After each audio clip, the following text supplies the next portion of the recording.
Last month, the National Center for Education Statistics released its nation's report card showing the pandemic school closures wiped out 2 decades of reading and math test score progress.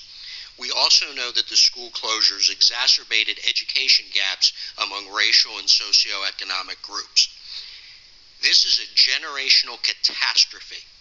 So why are we spending our evening revising and revisiting the controversial issues policy rather than addressing this learning loss crisis?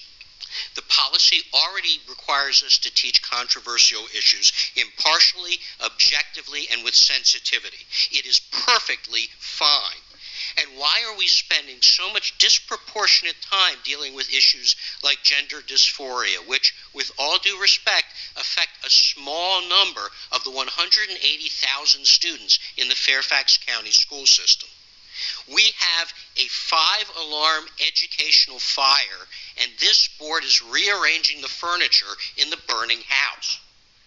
Every school board meeting should begin and end with the question, where do we stand in our efforts to help our children recover from pandemic learning loss?